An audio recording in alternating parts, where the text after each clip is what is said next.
광복절이 엊그제였습니다. 8월 15일이 광복절. 역으로 계산해 보니까 74주년이었습니다. 괴산을 나가다 보면 문광 초등학교 있는 데쯤에 여러분도 아마 기억나실 것 같아요. 무궁화가 아주 활짝 피어 있습니다. 그 무궁화를 보면 굳이 광복절이 아니더라도 나라를 생각하게 되고, 저는 또 2014년부터 무궁화를 보면 생각나는 분이 또 계십니다. 누구냐면 예수님이십니다. 2014년도에 성지순례를 갔을 때 이스라엘에는 키부츠라는 농장이 있습니다. 같이 이렇게 우리 농민들끼리 연합해서 연합농장을 협동조합을 하는 키부츠라는 거예요. 그 키부츠에서 농장에서 하룻밤을 잘 기회가 있었는데 우리처럼 이제 펜션처럼 해놓은 거예요.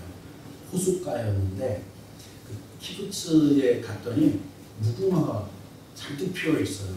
그래서 여기 이게 무궁화가 이게 웬 거냐 했더니 이게 바로 샤론의 꽃입니다. 샤론의 꽃 예수. 그 샤론이라는 게 무궁화를 말하는 거예요. 89장을 보면 샤론의 꽃 예수 보이 피소서. 그 무궁화 샤론이 예수님입니다. 그래서 무궁화를 보면 생각나는 분 예수님이 계십니다. 그래서 나도 집에 하나 무궁화를 심어놓으면 좋겠다 이 생각이 있는데 무궁화를 파는 데가 육거리 시장이나 나와보면 없어요. 집에 꼭 하나 이 무궁화를, 그것도 아주 예쁜 무궁화를 심어놓고 싶은 생각 여전합니다. 한 번 더 유실수는 아니지만 심어놓고 싶습니다. 오늘은 광복 74주년 기념 예배라서 우리나라에 지나간 역사를 돌이켜보고, 그리고 성경이 우리들에게 제시하는 말씀, 광복절의 말씀, 그 묵상하는 시간이 되고자 해서 오늘 말씀을 준비했습니다. 이스라엘 역사와 비교할 필요가 있겠죠. 이스라엘에도 광복이 있었습니다. 그것도 우리는 한 번뿐이었지만 그들은 두 번이나 광복을 맞이했습니다. 첫 번째는 74명이, 정확하게는 74명입니다. 한 군데서는 70명이 갔다고도 하고 한 군데는 75명이 갔다고 하는데 이건 십진법, 오진법으로 반올림 해서 이야기하는 거고, 정확하게는 74명이 애굽으로 내려갑니다. 요셉이 총리로 있을 때 야곱을 따라서 온 가족이 모든 짐승들을 이끌고 애굽 고센 땅에서 살게 되는데, 그곳에서 살면서 세월이 흘러가다 보니까 이민족이기 때문에 결국은 노예로 전락하고 말았습니다. 그들이 노예로 살면서 당하는 고통과 압제가 얼마나 심했는지 그 신음소리가 하나님 전에 상달되었다 그렇게 말씀합니다. 그리고 그걸 보고 듣고 주님께서 모세를 지도자로 세우셔서 출애굽을 하게 되죠. 그게 바로 430년 동안 노예 생활을 하다가 우리가 출애굽기 하는 그 출애굽을 하게 됩니다. 그 다음에 서기 580년에 또 한 번 나라를 잃어버립니다. 바로 바벨론이라는 나라에 점령을 당해서 모든 사람들이 바벨론까지 끌려갔습니다. 근데 그 바벨론은 또 외손주가 되는 왕한테 나라를 뺏깁니다. 바로 바벨론의 왕의 외손주, 그가 세운 나라 페르시아, 바사라고 하죠. 그 바사라는 나라의 왕 고레스가 이스라엘 백성들을 해방시켜 줍니다. 그래서 70년 동안 노예 생활을 하다가 이스라엘 사람들이 다시 고국으로 돌아오는데, 이것도 결국 포로된 곳에서 자유함을 얻었기 때문에 이스라엘은 그것도 광복이라고 보고 있습니다. 그래서 두 번의 광복이 유대민족에게는 있었습니다. 그 중에서 오늘 우리가 본 본문은 출애굽의 광복, 6월절 광복을 말씀하고 있는 겁니다. 그래서 성경이 말하는 그 6월절, 유대인의 광복절을 통해서 우리는 우리의 8.15 광복절에 어떤 의미가 있는지, 뿐만 아니라 어떻게 해야 성서적 6월절과 같은 6월절의 의미가 있는 광복절의 교훈을 가지고 살아갈 수 있는지, 이것을 우리 잠깐 묵상해 보고자 합니다. 첫 번째, 유월절에 대해서 생각해 보겠습니다. 유월절이라는 말은 지난번에도 말씀드린 것처럼 넘어간다는 뜻입니다. 죄의 업에서 넘어갑니다. 뿐만 아니라 사망과 심판이 우리를 넘어가는 것 바로 유월절입니다. 죽음의 저주, 재앙이 우리를 넘어간다는 말씀입니다. 본문 출애굽기 3장 9절에 나와 있는 말씀인데 이스라엘 자손의 부르짖음이 내게 닿았다. 그들이 고통을 당하는데 얼마나 많은 재앙의 고통, 얼마나 많은 압제의 고통을 당했는지 430년 동안 부르짖음이 주님께 달했다는 겁니다. 애굽 사람이 그들을 괴롭히는 학대도 주님이 이제 그리고 왔다 이렇게 말씀하시면서 유월시켜주고자 작정하시고 모세를 세웁니다. 한번 생각해 보세요. 노예가 자유가 있겠습니까? 내가 일하고 싶다고 일하고 쉬고 싶다고 쉴 수가 있을까요? 소유도 없습니다. 열심히 일했다고 해서 이것이 내 거가 아니라 주인 겁니다. 아무리 자식을 번듯하게 잘 낳았어도 자식은 가축처럼 주인이 팔면 팔리는 존재입니다.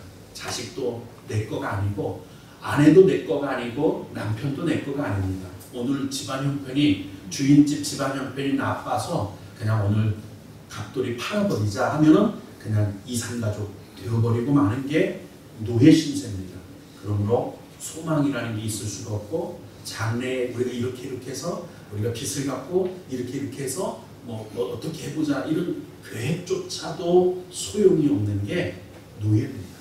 목숨만 붙어 있지 산 존재가 아니라 그냥 물건일 뿐인 게 바로 노예입니다. 이런 삶에 길들어진 이스라엘 백성들, 그들을 자유하는 백성으로 구원하시기 위해서 하나님께서 이스라엘에 9가지 재앙을 내리셨습니다.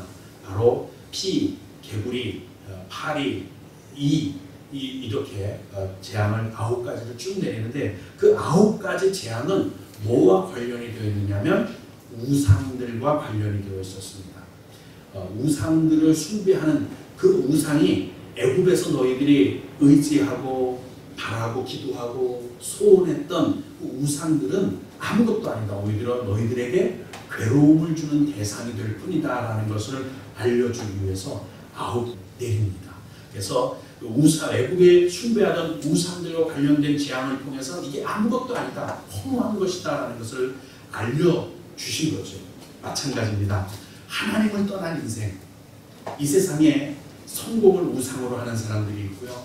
경제, 재물을 우상으로 하는 사람이 있습니다. 명예, 권력을 우상으로 삼고 사는 사람들이 있고요. 예술을 우상으로 삼고 사는 사람들이 있습니다.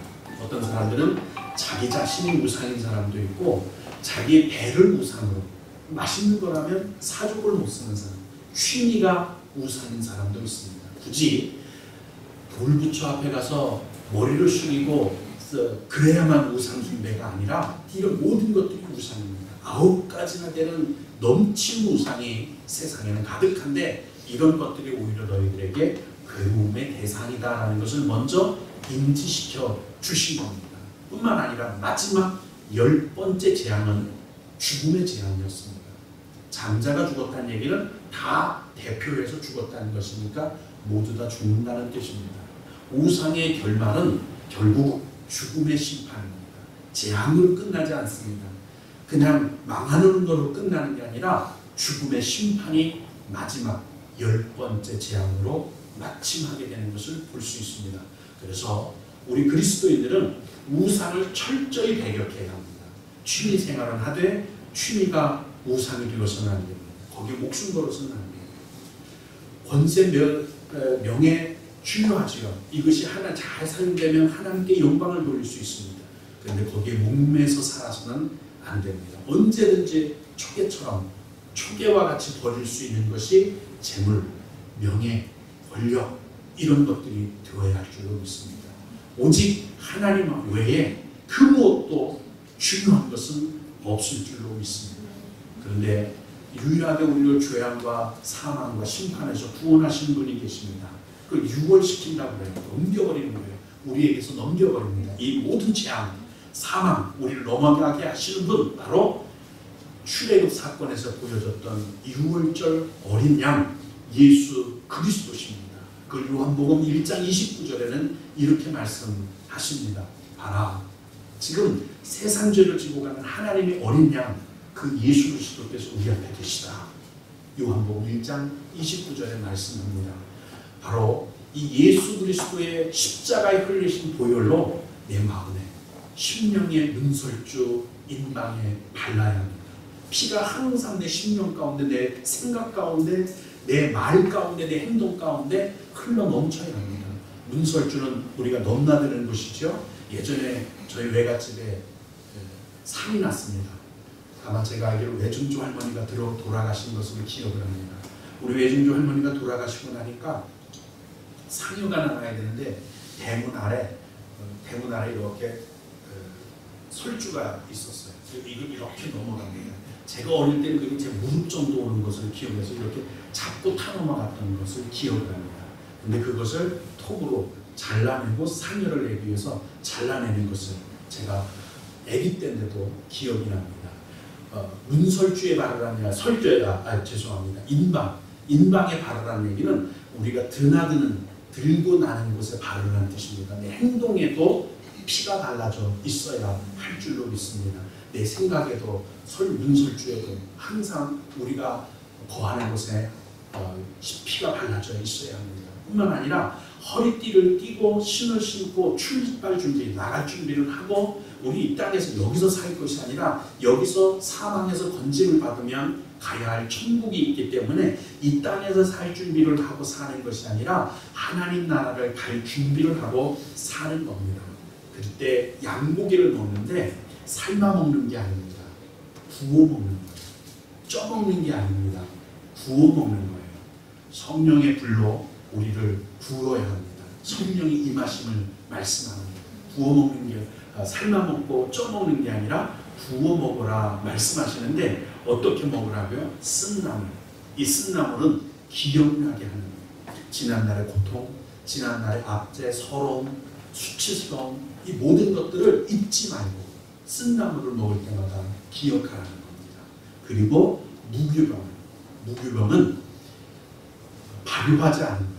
그러니까 누룩이 없는 겁니다. 세균이 없다는 뜻이에요. 발효가 안 돼, 부패되지 말라는 뜻입니다. 우리 삶이 깨끗하고 정결하고 성결해야 한다는 의미를 가지고 6월절 어린 양을 먹어라. 예수 그리스도의 십자가의 믿음의 도를 지키는 생활을 해라. 이런 신앙생활을 해라. 그렇게 말씀하는 겁니다. 그러면 우리가 6월절 어린 양이 출애굽 때 이스라엘 백성들을 지킨 것처럼 심판의 밤이 오면 예수 그리스도께서 재림나팔로 우주가 끝나는 그때가 오면 어린 양이신 예수 그리스도의 보혈이 우리를 구원해 주실 겁니다. 뿐만 아니라 이 땅에서 사는 지금의 삶의 현실 속에서도 하나님이 구원의 능력이 되어주시고 치유의 은혜가 되어주시고 내 삶의 기적의 원동력, 내가 좌절하고 무너질 때마다 일으키시는 생명의 능력이 되어주실 줄로 믿습니다. 그게 바로 6월절 어린 양이신 예수 그리스도의 보혈의 능력, 십자가의 능력인 줄로 믿습니다. 그래서 우리가 십자가를 저주의 상징인데도 불구하고 사랑하는 이유가 거기에 있습니다.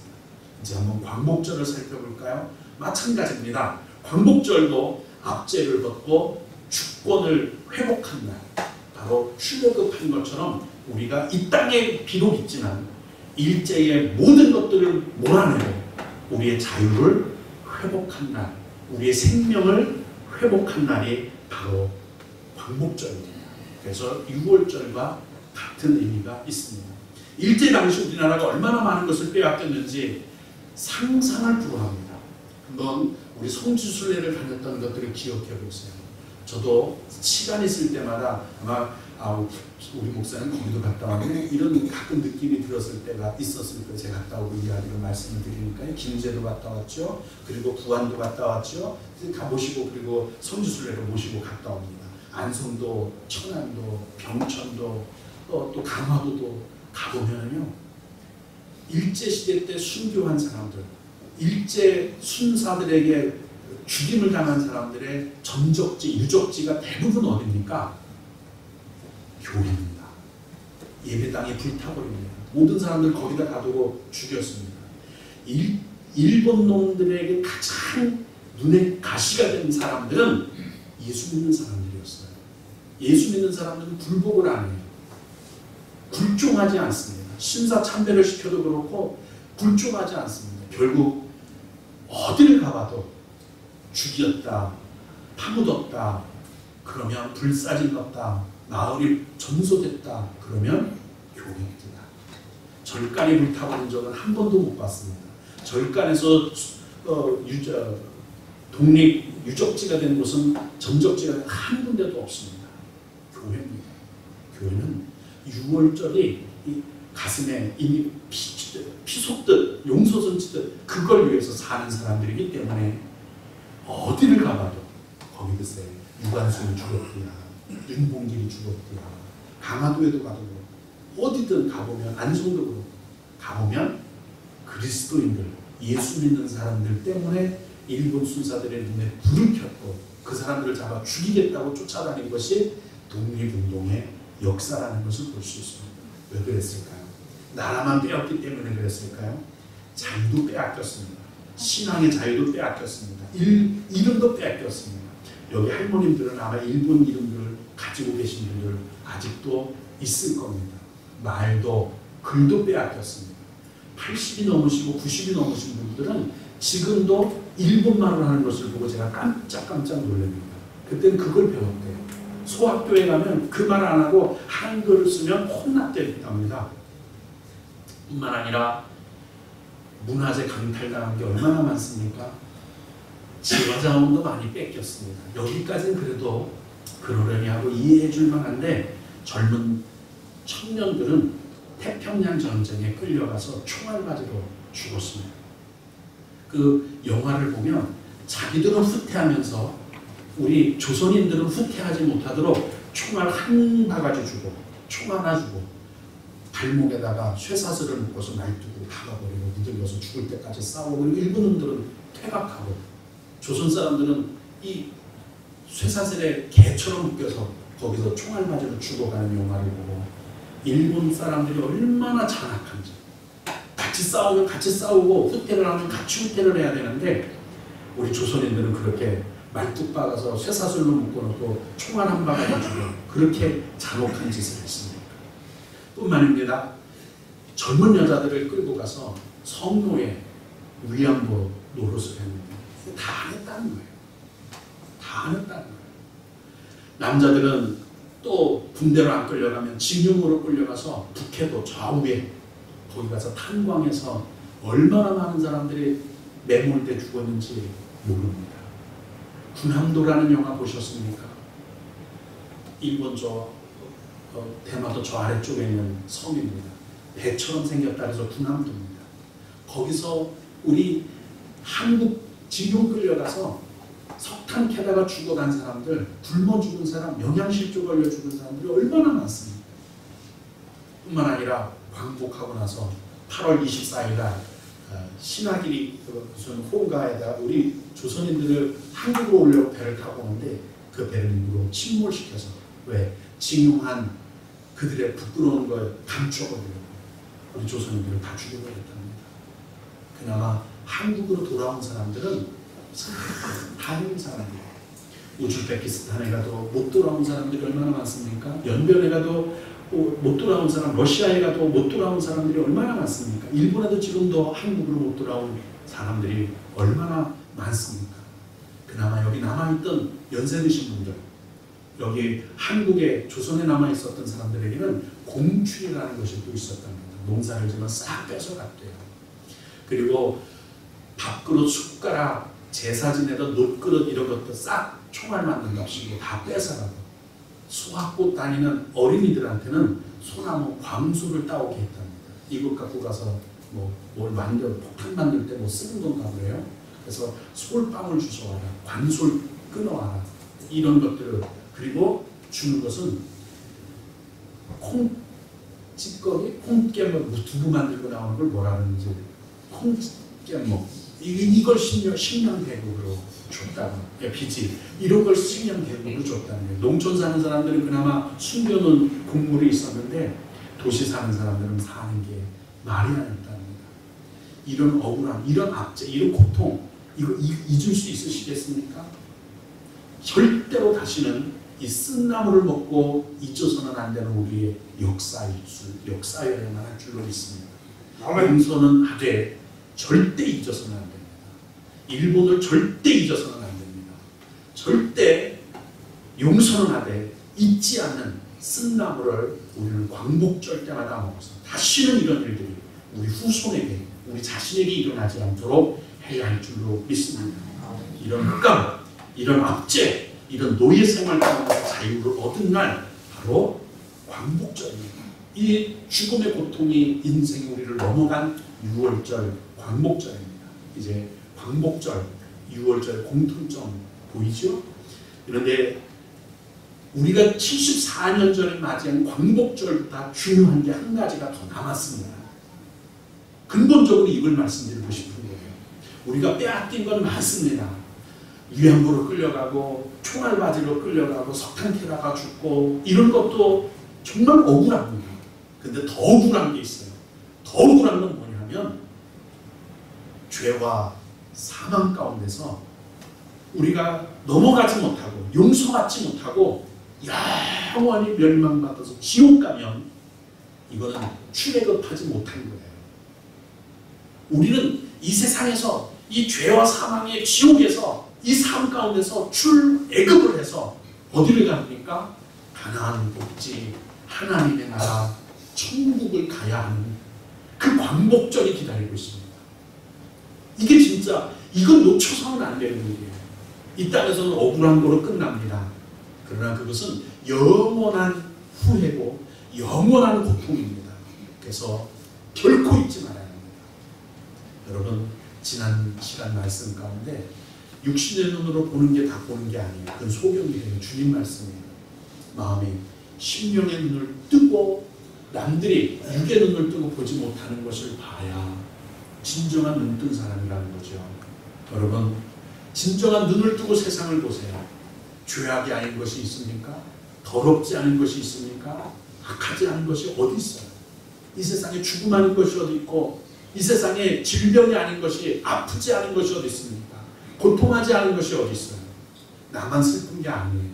모든 사람들이 눈물을 안고 살아갑니다. 다 아파하면서 살아갑니다. 다 고통하면서 살아가요. 이게 바로 일제의 압제와 다를 바 없고, 이것이 바로 이집트에서 노예 생활과 다를 바가 없는 거예요. 어둠의 세력은 우리를 자꾸 불행 가운데 몰아가고 있잖아요. 이걸 볼 수 있는 눈을 열어야 돼요.